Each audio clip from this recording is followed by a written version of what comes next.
sistema AASHTO es solamente usado para construcción de carreteras, mientras que el sistema SUX es usado para la ingeniería geotécnica, que es a lo que nosotros nos dedicamos. Y para poder evaluar y saber de qué manera se va a clasificar al suelo, qué simbología va a tener, se necesitan realizar ensayos, y estos ensayos están reglamentados también por la norma técnica de edificaciones, en la que se muestra una tabla 5 que vienen a ser ensayos de laboratorio, y cada análisis o cada ensayo en laboratorio está normado por la norma técnica peruana. En este caso, para poder explicar un poco acerca de la clasificación de suelos en el sistema SUX, que viene a ser el Sistema Unificado de Clasificación de Suelos, voy a explicar un poco acerca del análisis granulométrico y también los límites líquidos y límites plásticos.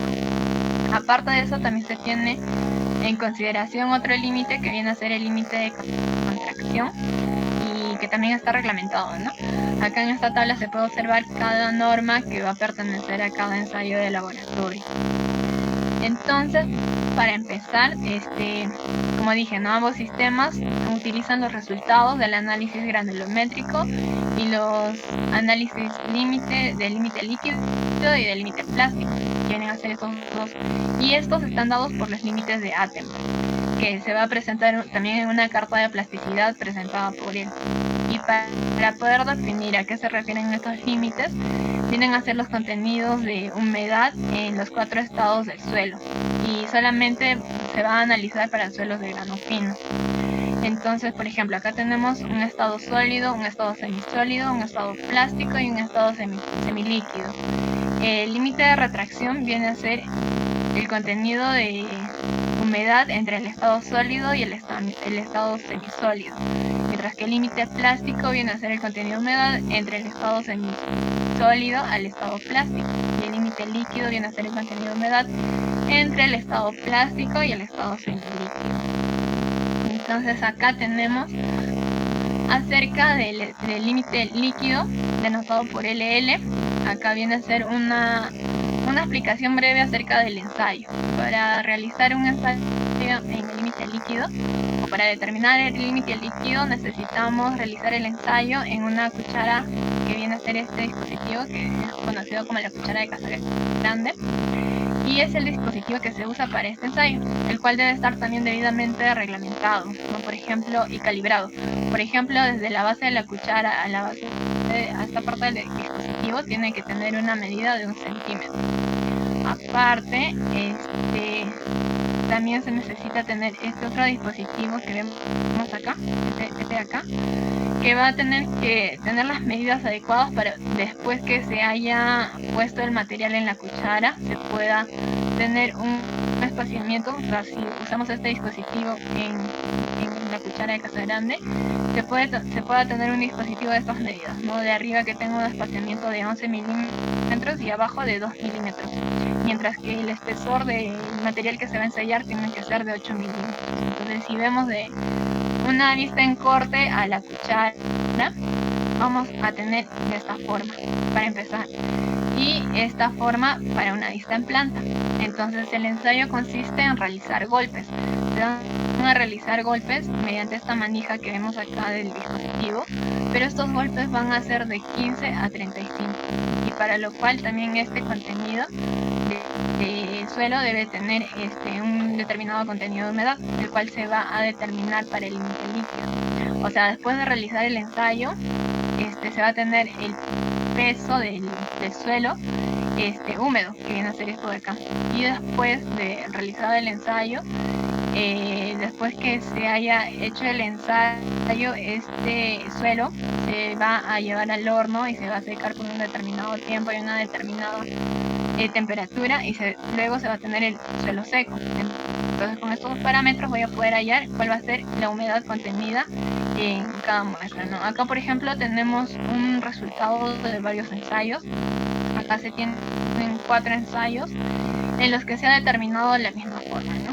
Y el ensayo va a parar cuando el material que está separado, y cuando se le están aplicando los golpes, este material se empieza a juntar. Entonces, si lo vemos en vista de planta, vamos a tener así, que más o menos el material se va a juntar con un espesor de 12.7, y el laboratorista ya va a saber, más o menos, como realizan varios ensayos, va a saber qué momento ya se ha juntado un espesor de 12.7 milímetros para parar el ensayo, y en ese momento anotar cuánto es el número de golpes para esta muestra, y también se va a determinar el peso, ¿no? El peso de la muestra que se está ensayando.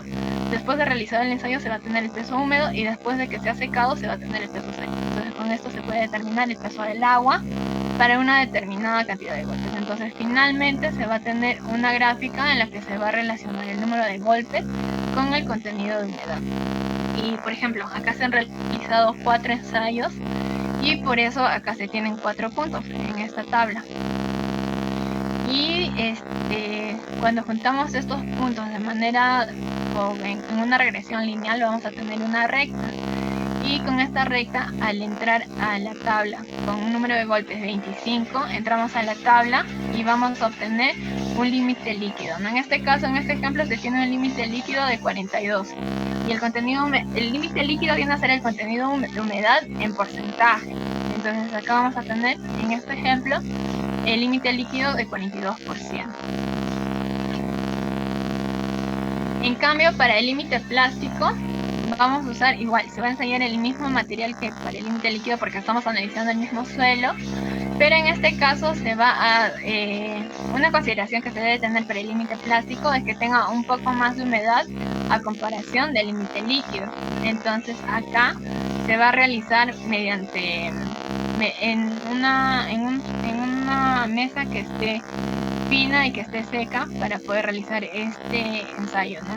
Se debe realizar como se nota acá en la imagen, mediante una parte del material del suelo se va a poner en una mesa que esté limpia, tenga una superficie fina y esté seca, y se va a amasar de tal forma que se va a conseguir unas barritas de esta forma de suelo, que se va a comparar con estas barras que ya están debidamente calibradas, ¿no? Estas barras, por ejemplo, tienen 3.2 milímetros de diámetro, y el ensayo al que nosotros queremos hallar va a ser unas barritas de suelo, así como que jugando con la plastilina se va a obtener esta forma, y también va a tener que tener más o menos el diámetro requerido.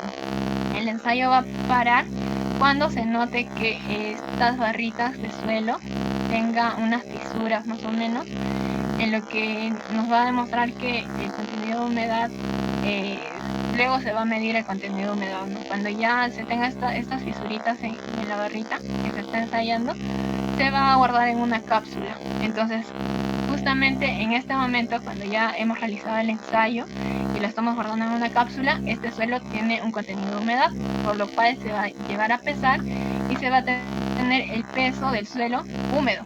Después se lleva al horno un determinado tiempo, una determinada temperatura, y posterior a eso se va a tener el peso del suelo seco. Entonces con estos dos parámetros también se puede calcular cuánto es el peso del agua, y con eso se puede calcular cuánto va a ser la humedad en este punto. Entonces, por ejemplo, acá se han realizado 2 ensayos, y el límite plástico viene a ser el promedio de los resultados del contenido de humedad. De esta forma, o mediante estos 2 ensayos, se tiene los parámetros numéricos para el límite líquido y para el límite plástico. Entonces, con estos parámetros podemos hallar el índice de plasticidad, que es la diferencia entre estos dos. Y también va a medir la cantidad de humedad que existe en el suelo. Otro ensayo que se realiza es el análisis granulométrico. El análisis granulométrico consiste en clasificar por tamaños los granos que compone el suelo mediante una serie de mallas que definen el tamaño de las partículas, y estas vienen a ser las mallas que tienen determinadas aberturas. Las aberturas están normadas para determinado número de mallas.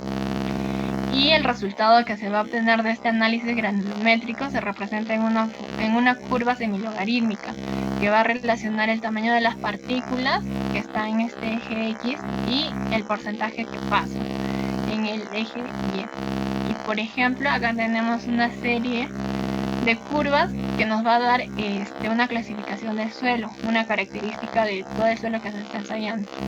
Entonces, por ejemplo, acá tenemos la curva A, que viene a ser esta de acá, la primera, que tiene un rango de acá hasta acá más o menos, ¿no? Y esto comprende un suelo de grano grueso que viene a ser gravas y arena.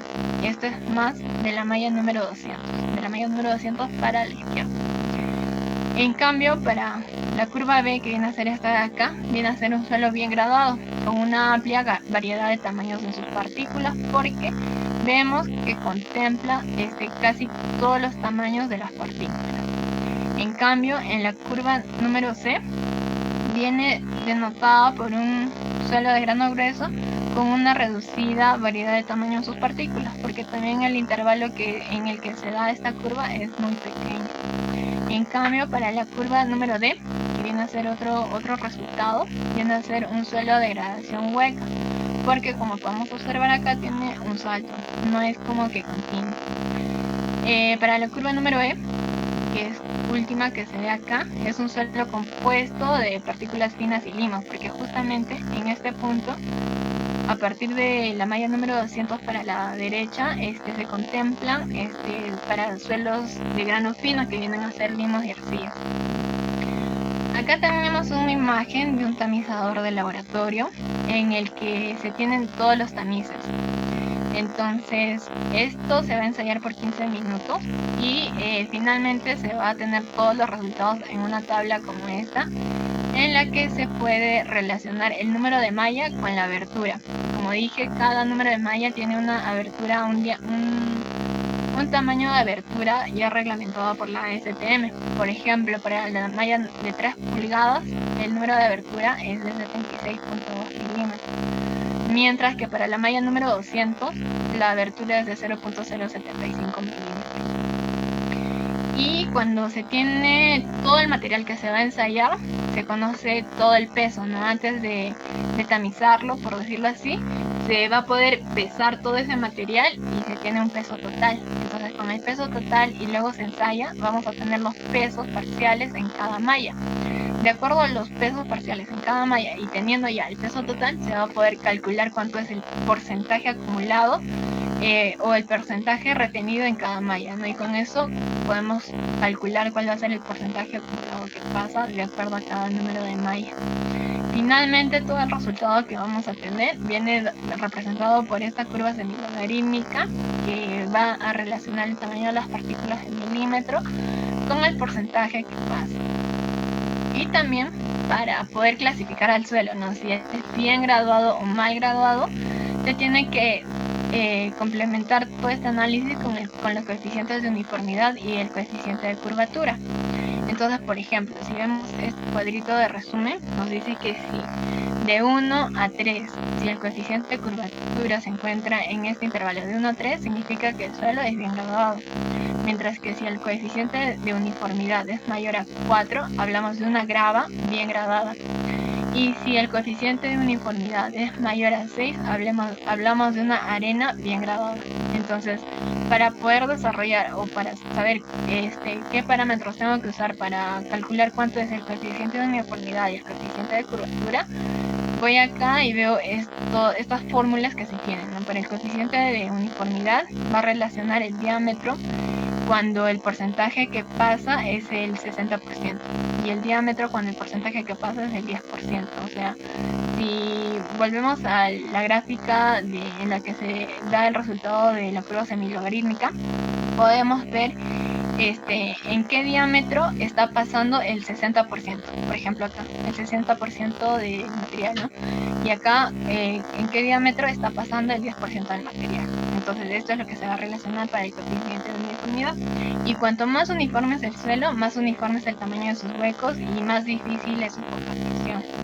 En cambio, para el coeficiente de curvatura, lo que va a relacionar son los diámetros en los que pasa el 30%, el 10% y el 60% mediante esta fórmula.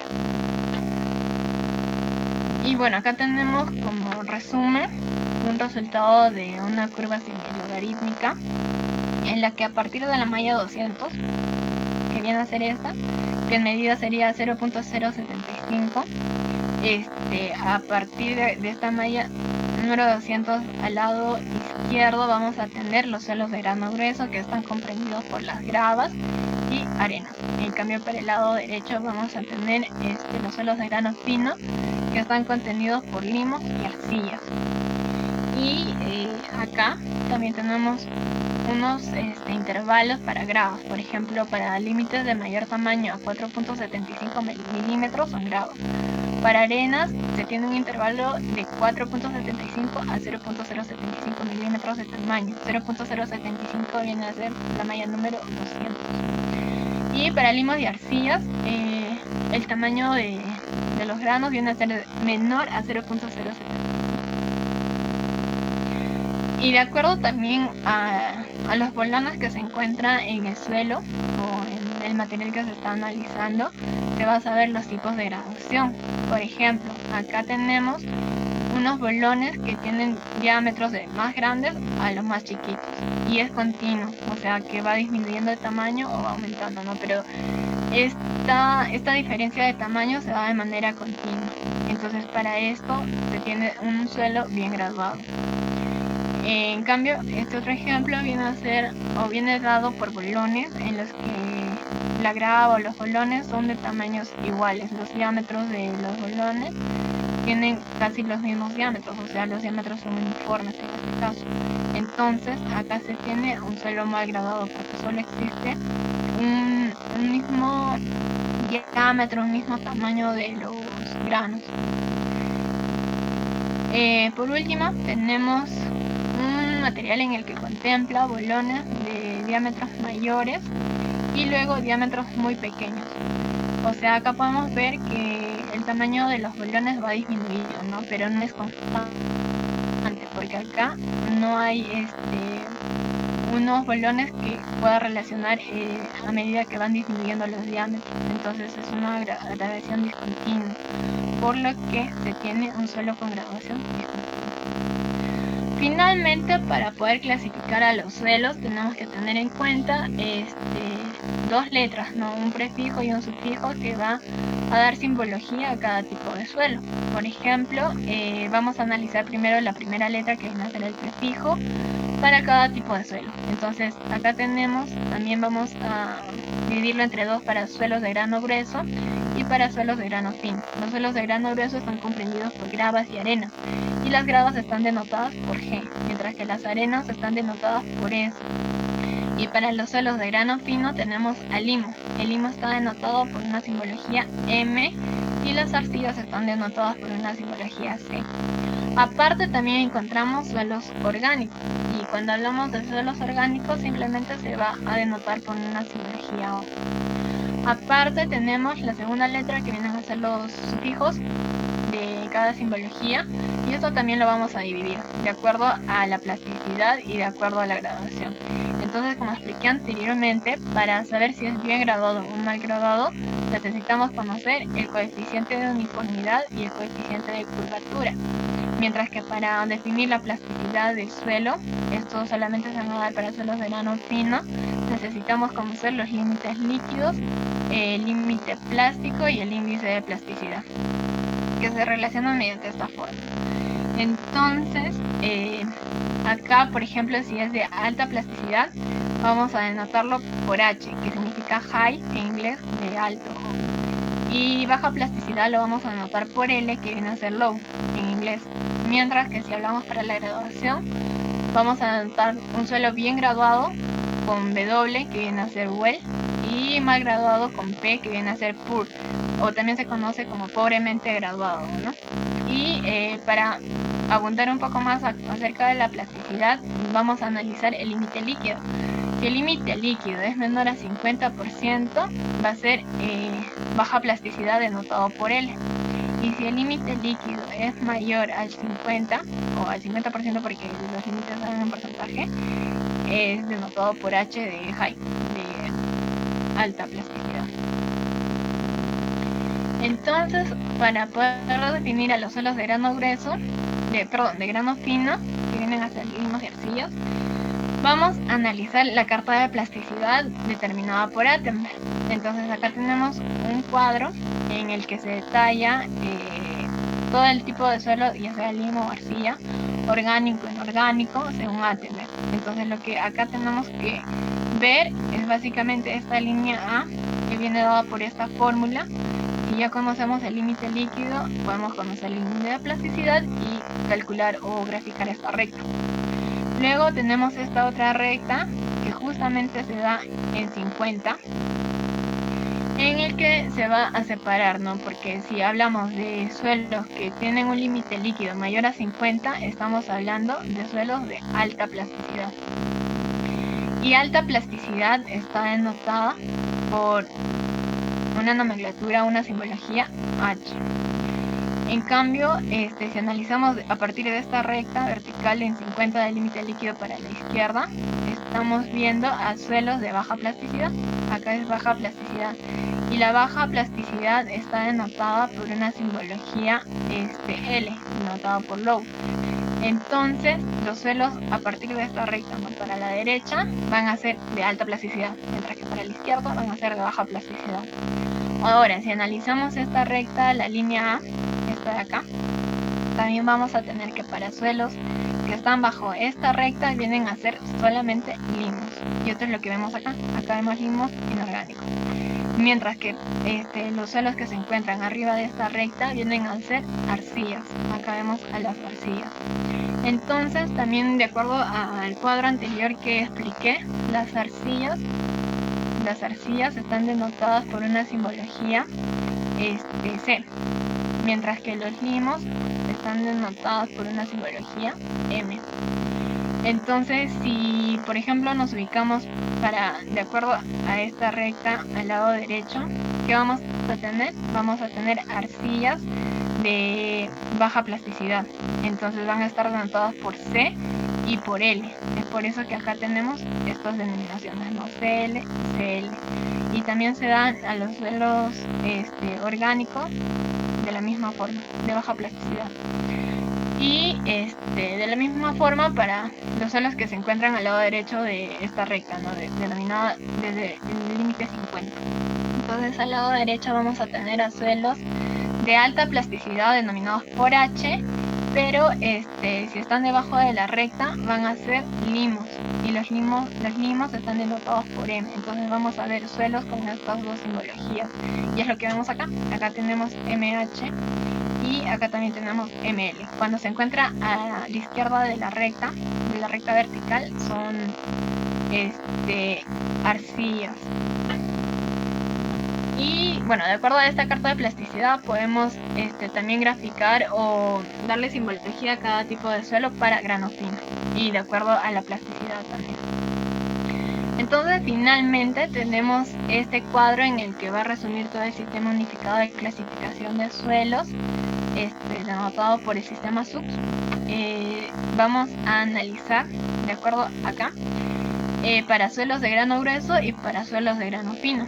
Entonces, por ejemplo, acá nos indica que a partir del 50% o más del 50% retenido en el tamiz número 200 es suelos de grano grueso, a partir del 50%. En cambio, si el 50% o más pasa a través de la malla número 200, estamos hablando de suelos de grano fino. Y acá, analizando los suelos de grano grueso, vamos a tener a las gravas y a las arenas. Entonces eso también se va a definir de acuerdo a la malla número 4. Entonces, por ejemplo, acá nos indica que si más del 50% queda retenido en la malla número 4, son gravas. Y si más del 50% pasa la malla número 4, son arenas. Entonces de esta manera también dividimos al suelo grueso en gravas y arenas. Y de la misma forma, puede haber un contenido en estas gravas y en estas arenas de suelos finos. Y si tiene un contenido de suelos finos, se va a tener que, la denominación que se va a dar al suelo va a constar de doble simbología. Entonces, por ejemplo, acá para saber primero si es bien graduado o mal graduado, tenemos que analizar los coeficientes de uniformidad y los coeficientes de curvatura. Según estos parámetros se va a saber si la grava es buena o mal graduada, ¿no? Si está bien graduada o mal graduada. En cambio, para saber si esta grava contiene pinos es cuando se encuentra entre el 5 y el 12% del contenido de pinos. Entonces acá se va a analizar el índice de plasticidad, que también se va a hallar de acuerdo al límite líquido y al límite plástico para suelos finos. Entonces acá, por ejemplo, vamos a tener grava, estas toda nomenclatura viene dada por la primera, o el prefijo viene a ser la grava y el sufijo viene a ser el limo o la arcilla, en este caso el limo o arcilla, ¿no? Si el índice de plasticidad es menor a 4 o si el índice de plasticidad es mayor a 7. Para el caso de las arenas, de la misma forma, va a tener contenido de finos si está entre 5 al 12% del contenido de finos, va a tener doble simbología. Entonces acá también, de la misma forma que la anterior, ¿no? Para saber si está bien graduado o mal graduado, se va a tener que analizar el coeficiente de uniformidad y el coeficiente de curvatura según estos parámetros. Entonces acá tenemos a la arena denotada por S y si es bien graduada o si es mal graduada. Luego, para poder hallar o saber qué finos tiene, tenemos que analizar el índice de plasticidad. Entonces, de acuerdo al índice de plasticidad, podemos hallar si es una arena con limos o es una arena con arcilla. En cambio, para los suelos de grano fino, que son del 50%, en este caso, según el sistema SUX, analiza desde el 50% que se retiene o que pasa en la malla número 200. Esta es una diferencia que tiene con la clasificación de suelos que propone el sistema ASHE. Bueno, acá denotando los suelos de grano fino son el 50% o más que pasa a través de la malla número 200. Y acá vamos a ver a los limos y arcillas. Y también vamos a denotar si son orgánicos o inorgánicos. Normalmente los inorgánicos son denotados por las simbologías que anteriormente hemos visto, a diferencia que los orgánicos, que están denotados por una simbología O. Entonces acá también vamos a ver la plasticidad, o sea, para poder clasificar a los limos y arcillas tenemos que ver la plasticidad. Entonces acá veíamos el límite líquido. Si el límite líquido es menor a 50, estamos hablando de que es un suelo de baja plasticidad. Entonces por eso, y también calculando el índice de plasticidad, podemos saber si se trata de arcilla o de limo o un suelo orgánico de baja plasticidad. Mientras que si el límite líquido es mayor a 50, estamos hablando que tiene alta plasticidad. Entonces acá también se va a clasificar a la arcilla o limo, que está denotado en el prefijo, no sé, por arcilla, M por limo, y H por la plasticidad, porque tiene alta plasticidad, al mismo tiempo que para suelos orgánicos. Entonces acá, como resumen, como dije, a veces hay suelos que tienen doble simbología. Esto va a depender del contenido de finos. Por ejemplo, acá las gravas, si tiene un contenido de 5 al 12% de finos, va a necesitar una doble simbología. Entonces acá tenemos a G porque es grava, W porque es bien graduada, P porque es pobremente graduada o mal graduada, y M porque estamos en limo, y C porque es arcilla. Entonces, de acuerdo a esto clasificamos, ¿no? Si se trata de una grava bien graduada con la presencia de limo, es GM. Si se trata de una grava pobremente graduada con presencia de limo, tiene esta simbología: GG denotando la grava, y P porque es pobremente graduada, y M porque tiene presencia de limo. De la misma forma, para las arenas, ¿no? Si tiene un contenido de 5 a 12% de finos, va a tener doble simbología. El sufijo va a denotar la arena, que es por S, la simbología de la arena viene a ser S, y el prefijo en este primer caso va a ser si es bien o mal graduado, mientras que para el otro caso va a ser si es limo o arcilla, qué contenido, dependiendo de la carta de plasticidad se va a hallar qué contenido de suelo fino tiene, si es limo o arcilla, y es por eso que sí tiene doble simbología. Entonces finalmente se tiene este cuadro. Bueno, este cuadro ya es un resumen total de todo lo que se ha explicado anteriormente, en el que se tiene el sistema SUX, que viene a ser el sistema unificado de clasificación de suelos, en el que se tiene esta carta de plasticidad, que ya se ha explicado, determinado por Attenberg. Se tiene los criterios de clasificación para una gradación, si es bien graduado o mal graduado, de acuerdo al coeficiente de uniformidad y al coeficiente de curvatura. Y también se tiene acá, a partir de la malla número 200, si el 50% queda retenido, estamos hablando de suelos de grano grueso. Y si el 50% pasa, el 50% más pasa, estamos hablando de suelos de grano fino.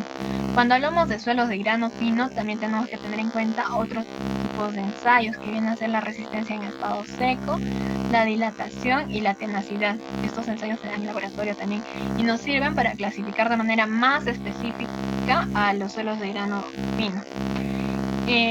Bueno, acá en cambio para los suelos de grano grueso se tiene la misma nomenclatura que se ha explicado anteriormente, y también el porcentaje de 5 al 12% si es que contiene alguno de suelos finos. La otra manera en la que se clasifican los suelos viene a ser el sistema AASHTO, pero como hemos mencionado en primera instancia, el sistema AASHTO solamente se usa para carreteras y también para pavimentos.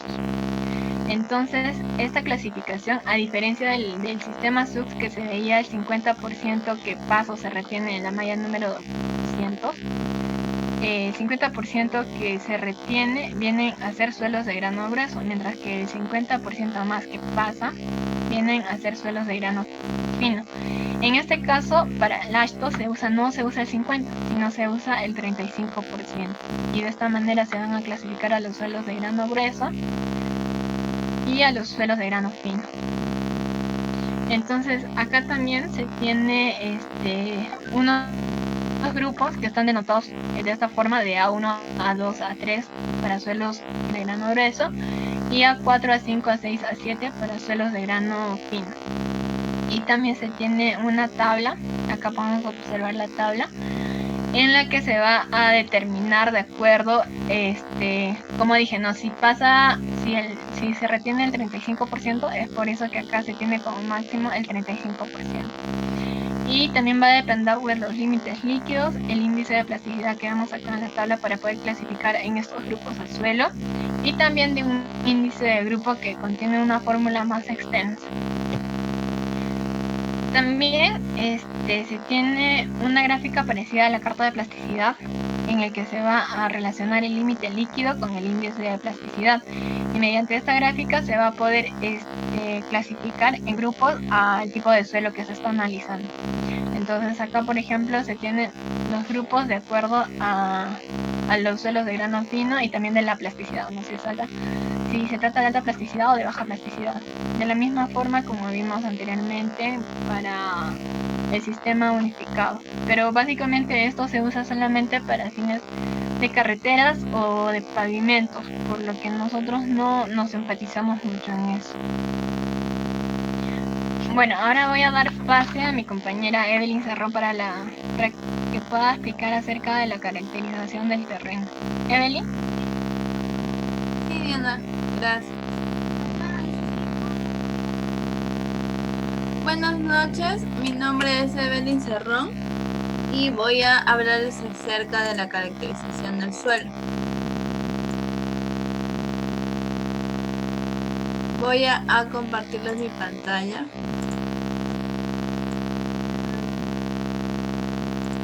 Ya. La caracterización del terreno. Para nosotros poder realizar un diseño de anclajes, lo primero que tenemos que saber es qué tipo de suelo es en el cual nosotros vamos a instalar este anclaje. Para eso tenemos que saber las características. Tenemos 4 tipos de suelos. El primer suelo son las gravas, en el cual las partículas nosotros la podemos visualizar y al mismo tiempo tocar, ya que son partículas gruesas porque tienen un tamaño mayor de 2 milímetros. Luego tenemos las arenas, en la cual las partículas las podemos visualizar también, pero estas son finas, ya que el tamaño es menor de 2 milímetros. Luego tenemos a los limos, en la cual si nosotros llegamos a tocarlas, tienen un tacto áspero y no podemos visualizar las partículas. Y por último tenemos a la arcilla, en la cual las partículas no son visibles, pero si nosotros llegamos a tocar este suelo, tiene un tacto suave. Muchas veces podemos llegar a confundirnos entre tipos de suelos, por eso es que hemos hecho una diferencia entre cada tipo de suelo. La primera diferencia que vamos a hablar es entre la grava y la arena. Entre esa nosotros podemos visualizar y ver claramente cuál es la diferencia, pero vamos a hablar acerca de sus características. En la grava, como se dijo, el tamaño es mayor de 2 milímetros y en la arena varía entre 0.06 y 2 milímetros el tamaño de sus partículas. En las gravas, los arenos no se apelmazan aunque estén húmedos. Esto quiere decir que los granos o partículas no se pueden comprimir, así nosotros lo humedezcamos. A comparación de la arena, que los granos, si nosotros lo humedecemos, sí se pueden llegar a comprimir.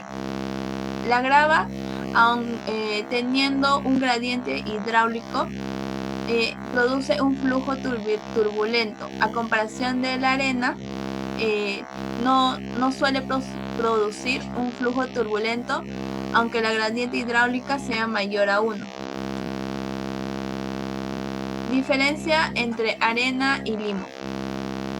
La arena varía entre 0.06 y 2 milímetros el tamaño de sus partículas, y el limo varía entre 0.002 y 0.06 milímetros. Las partículas, por eso es que en la arena del limo son invisibles. Y en la arena las partículas son visibles. En la arena, los terrenos secos tienen una ligera cohesión, y si nosotros los tocamos, el polvo se va a ir fácilmente entre los dedos, a comparación del limo, que sí tiene una cohesión apreciable, pero al mismo tiempo que si uno lo agarra también se reduce en polvo los dedos. En la arena es fácilmente erosionada por el viento y nosotros la podemos drenar fácilmente mediante un bombeo. En el limo es diferente, es difícilmente erosionado por el viento y es casi imposible de drenar. La diferencia entre limo y arcilla. La primera característica es el tamaño de sus partículas.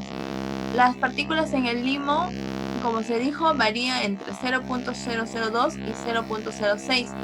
En cambio, en las arcillas es menor, las partículas tienen un tamaño menor de 0.002 milímetros. El limo no tiene propiedades coloidales a comparación de la arcilla. Estas propiedades coloidales significan de que pueden ser fluidas y secos al mismo tiempo. Por eso es que la arcilla, mientras nosotros lo humedezcamos, puede ser una arcilla fluida, la podemos tocar y manejar, pero si se hace seca se vuelve un material duro. Luego el limo tiene un tacto áspero y la arcilla tiene un tacto suave.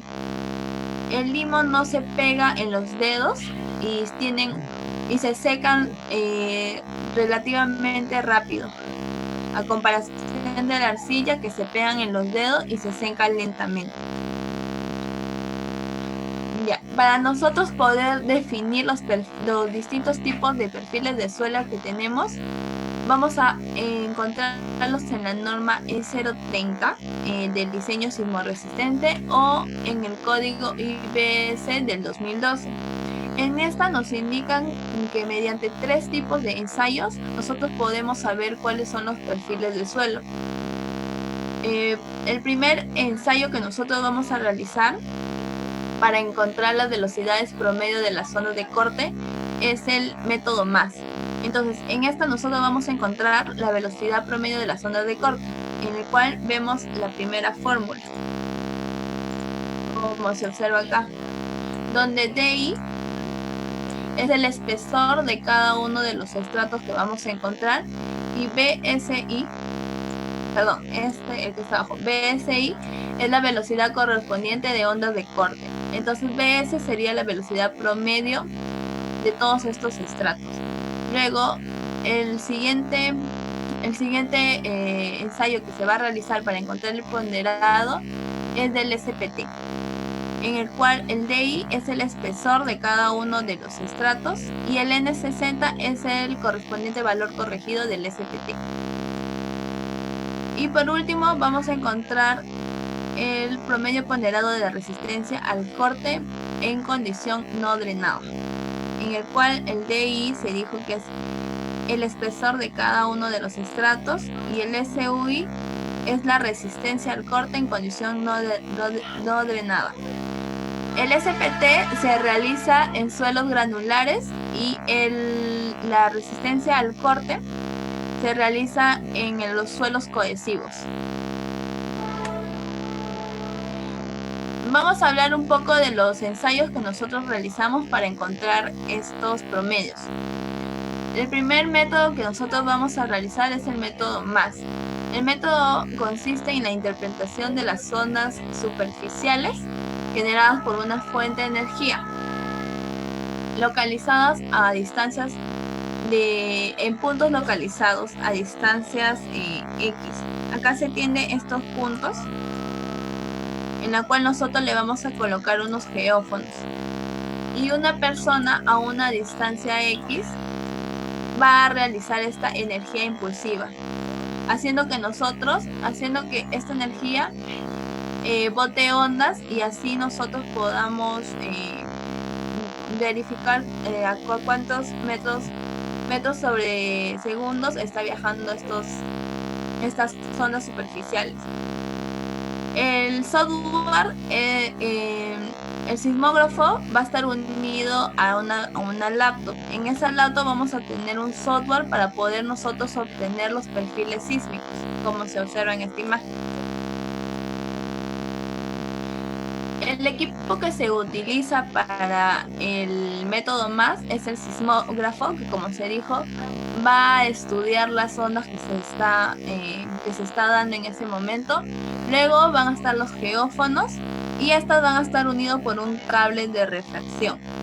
Y para nosotros realizar la fuente de energía vamos a necesitar un martillo de 10 a 20 libras. Entonces nosotros vamos a tener acá los puntos en los cuales vamos a estudiar. Y estos van a ser los geófonos unidos por unos cables. Y esto por mediante de una unión van a llegar al sismógrafo. Y como les dije anteriormente, este sismógrafo va a estar unido a una laptop en la cual vamos a tener el software y vamos a poder ver los distintos perfiles de suelo. Las aplicaciones de este estudio. Una de las aplicaciones es para nosotros poder clasificar la zona en la cual estamos estudiando dependiendo al código IBS y a la norma E030. Luego también podemos nosotros encontrar los diferentes tipos de estratos, ya sea suelos desde más blandos hasta estratos de suelos más rígidos. También podemos encontrar los parámetros para la ingeniería en el módulo de corte. El siguiente ensayo que nosotros vamos a realizar es el ensayo de corte directo. En este ensayo consiste en someter una muestra de suelo en una caja metálica como se observa en la imagen y vamos a aplicarle un esfuerzo tangencial, el cual lo vamos a ir incrementando hasta producir una falla. La caja metálica en la cual nosotros estamos colocando consta de dos secciones, una de las cuales es móvil y se desliza respecto a la otra produciendo una falla inducida. Los tres tipos de ensayo son ensayos no consolidados no drenado, ensayos consolidados no drenados, ensayo consolidado drenado. Pero para nosotros encontrar el perfil de suelo que queremos, vamos a usar el ensayo consolidado no drenado según la norma E030. Luego tenemos que sobre el plano de falla van a actuar dos tipos de esfuerzo. El esfuerzo normal, que es debido a la carga vertical que se le está aplicando, y el esfuerzo cortante, que es debido a la carga horizontal, en donde el valor de A es el área del plano de falla del suelo, es decir, el área de la sección transversal de la caja de corte. Esos esfuerzos tienen que satisfacer a la ecuación de Coulomb, en el cual tenemos a la resistencia de corte, en el cual la resistencia de corte va a ser igual a la cohesión más el esfuerzo normal por la tangente del ángulo de fricción. Luego vamos a tener el ensayo de penetración estándar, el SPT. En este ensayo nosotros lo vamos a usar para poder encontrar una información geotécnica del subsuelo. Una vez alcanzada la profundidad de ensayo que nosotros vamos a necesitar, se va a producir a hincar el muestrador del SPT, dando golpes con un martillo de 140 libras, como se ve acá. Se llama martinete. Esto empieza a dar golpes en la cabeza de golpeo y la barra de perforación va a empezar a perforar cada 15 centímetros. Entonces, primero se hinca 15 centímetros y luego se cuentan los números de golpes necesarios para avanzar 3 tramos de 15 centímetros. El valor de N es la suma de los 2 últimos tramos de 15 centímetros. Pero si mientras nosotros estamos profundizando estos intervalos y los golpes van a ser superior a 50, entonces el resultado del ensayo deja de ser la suma anterior y se convierte en un rechazo. En este ensayo nosotros podemos encontrar, según la norma ASTM-D 1586, y podemos encontrar según el SPT y la densidad relativa las clasificaciones de los suelos. Entonces, en el primer cuadro tenemos para los suelos granulares. Según el SPT y la densidad relativa, vamos a tener suelos desde muy suelto hasta muy denso. Y a diferencia de los suelos cohesivos, vamos a tener suelos desde muy blando hasta suelos duros. Para nosotros encontrar la densidad relativa, vamos a tener que encontrar el valor del NSPT y el esfuerzo efectivo en el terreno. También vamos a tener el ángulo de fricción y la comprensibilidad de arenas. Esto dos también lo podemos encontrar gracias al valor del SPT.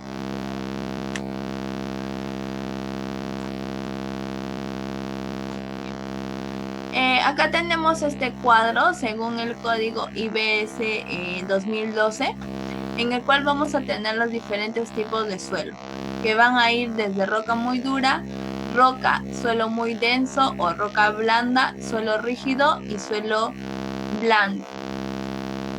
En la primera columna nos habla de las velocidades de onda de corte. Estas velocidades nosotros la vamos en el método MAS, nosotros podemos encontrar con una profundidad de 25 metros a 30 metros. Podemos encontrar los perfiles de suelo. Entonces acá nos dice que la velocidad tiene que ser mayor a 1500 para que sea una roca muy dura. Y en la siguiente columna nos habla de la resistencia a la penetración estándar, que vendría a ser por el ensayo del SPT. Y luego, por último, nos habla de la resistencia al corte no drenada, en el cual vendría a ser el SU, en el cual vamos a hallarlo por el corte directo. Tenemos otra forma también de poder clasificar los perfiles de suelo, y es por la norma E030 en el artículo 12, condiciones geotécnicas, perfiles de suelo, en el cual nos dice que podemos clasificar tomando en cuenta la velocidad promedio de las ondas de corte. Pero este método nosotros lo podemos usar tanto para suelos granulares, para suelos cohesivos. Pero también tenemos que para suelos granulares podemos encontrar el promedio el promedio ponderado de los N60 obtenido en un ensayo de penetración estándar. Y para suelo cohesivo, el promedio ponderado de la resistencia al corte en condición no drenada.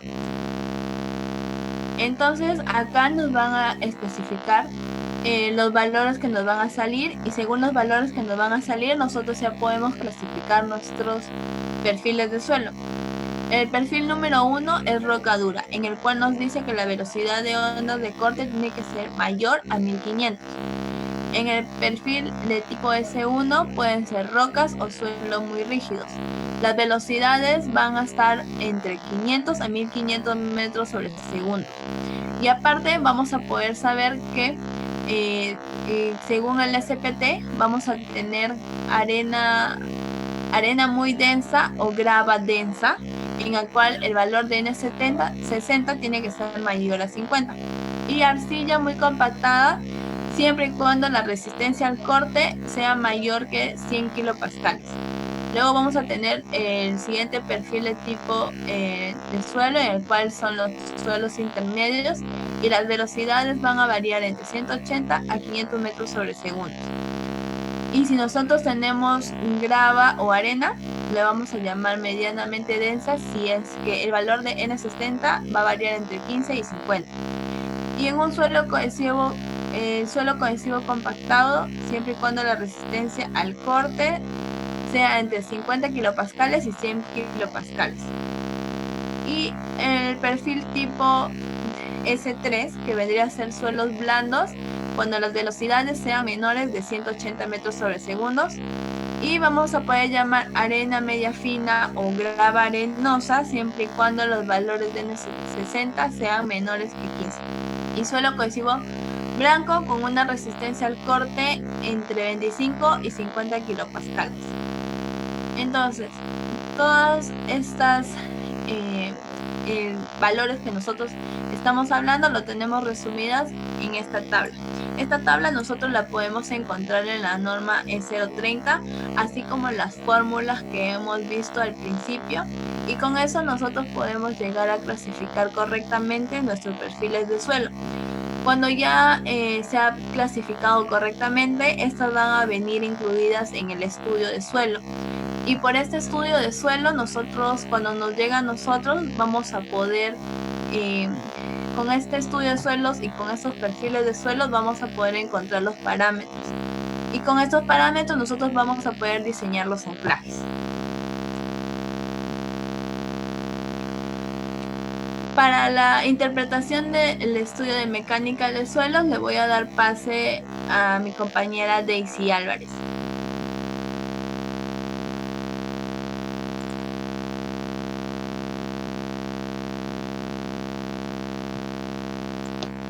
Un minuto, por favor. Ah, ya está, disculpe.